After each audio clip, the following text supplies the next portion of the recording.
Welcome back. I'm joined by the author and associate editor of The Spectator, Douglas Murray. Well, Douglas, you've been waiting patiently over there in Israel. What did you make of that extraordinary interview?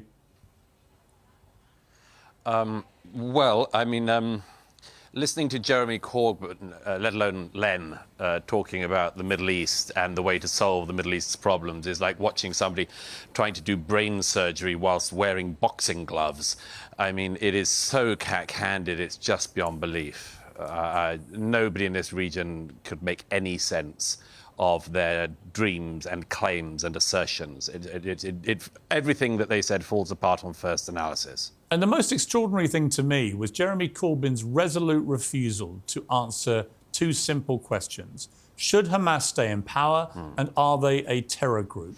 He wouldn't do it. I mean, Len McCluskey answered both, but Corbyn was paralysed. He could not answer those two basic questions.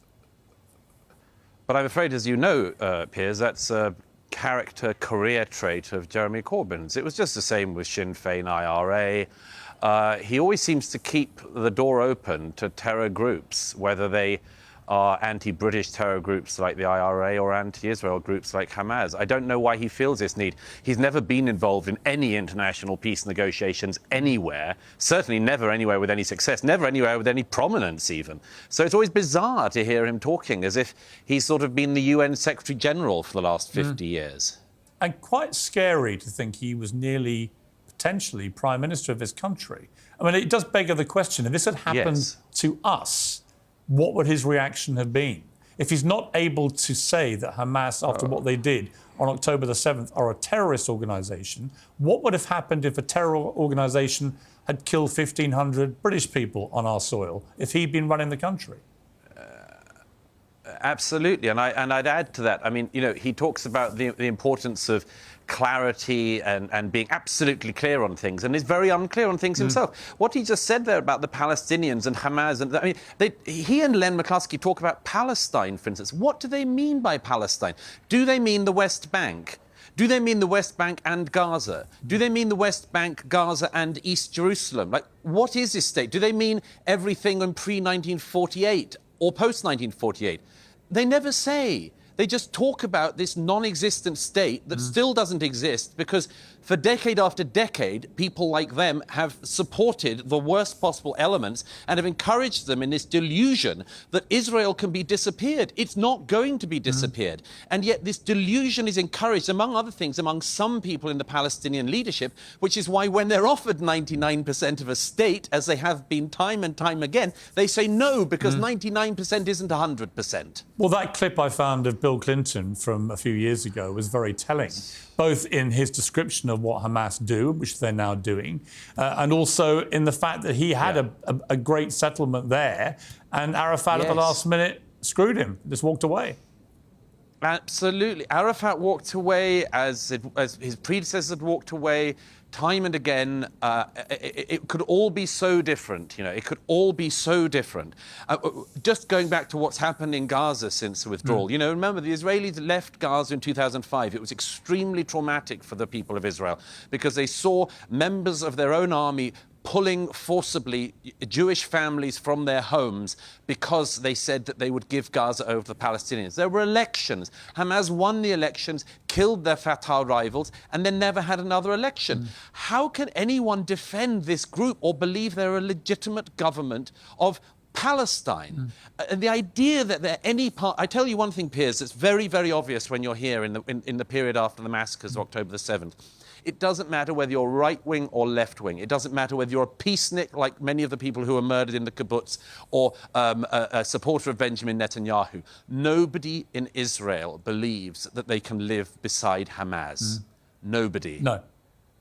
Well, why would you? I mean, Hamas are dedicated in their charter to the eradication of Israel, and they've proven on October the 7th they will kill as many Jewish people as they can get their hands on. And the Hamas spokesman only last week said they want to do what happened on October the 7th again and again and again. You can't do peace with people with that mentality. I was at one of the trauma hospitals earlier speaking to some survivors of the October attacks. I was very struck particularly by one man in his, I suppose, 40s, 50s. He and his family hid in their safe room, but they didn't lock safe rooms. They couldn't lock because they were for bombs, not for Hamas terrorists coming door to door. His daughter managed to survive. He lost both his legs. He lost his wife, died in front of him and his daughter, and he lost his 14-year-old son.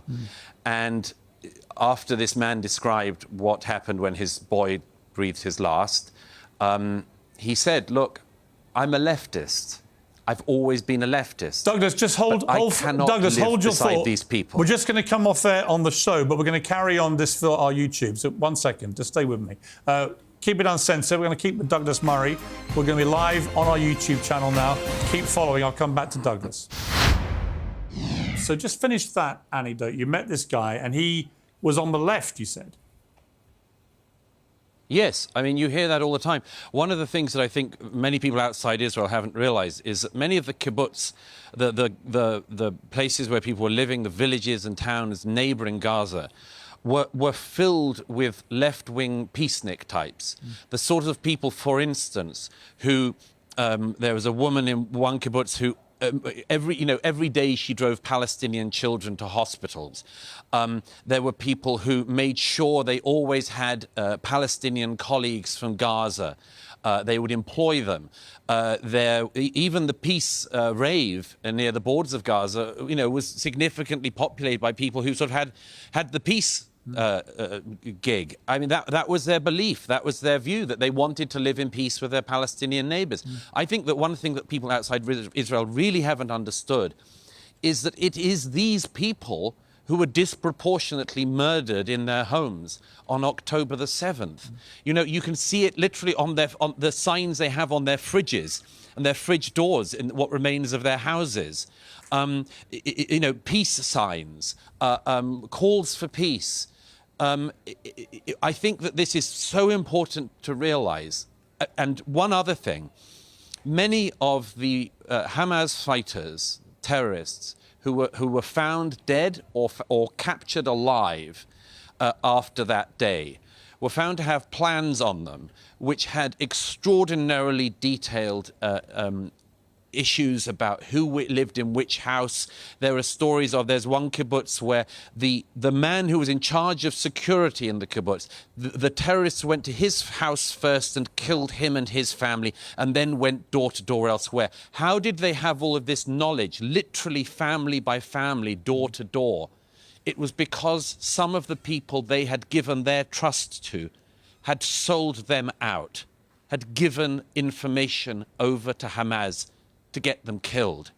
Now that is going to have in Israel a seismic effect in the years ahead. Anyone who thinks that what we heard from Jeremy Corbyn and Len McCluskey is remotely possible is living in a different century to the one we're now in. Yeah, I just don't think there's a cat and hell's chance of Israel even countenancing doing any kind of peace deal with Hamas, because Hamas are wedded to violence and the eradication of Israel and the Jewish people. I mean, they've made it blatantly clear. It's not something they hide. They've always made it blatantly clear. They've always made it clear in their actions. And we just all have to take this seriously ourselves. Israel takes it seriously. Some people, maybe some people like the peaceniks I just described, didn't think they really meant it and learned, in the worst way possible that they did. But we have Hamas people in the UK. We have Hamas leaders in the UK we've given sanctuary to. We should also realise these people mean it, Piers. And that if they had the upper hand, if they had their way in the UK, they wouldn't hesitate to do the same thing that their friends did in Israel last month. Yeah, it's so true. Douglas Murray, thank you very much indeed for hanging on there. I appreciate it. It's a pleasure. Have a good night. Thank you.